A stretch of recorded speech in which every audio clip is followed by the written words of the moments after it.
Sepset na tin cross pupa Mite dia MUSET CHANG Keia dia umpen le Ngaisang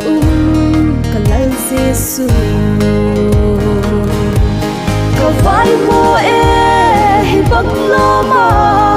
Ngailut na EICHAN LEIYA Kathoh ting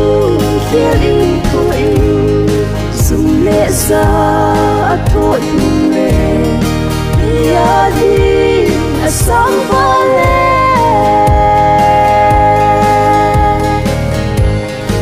Athoh na nangayin te ai kim na ke san lom chu nang le ke din a hin na I LOUVIN Athoh LHUMME vaimo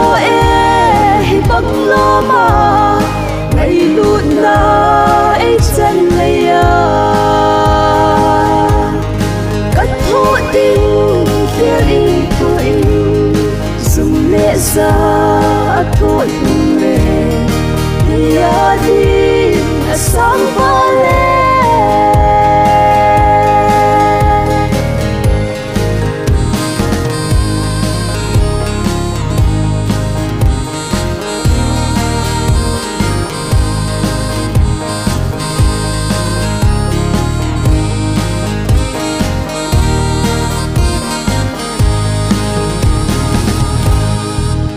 na ting a kisuna Khut le ke KIKIL be chu hin long lai asun na asang Ngailut na vaimo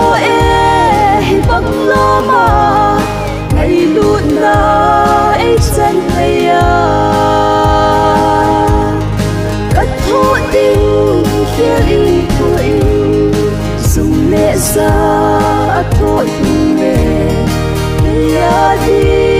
Asang Val'E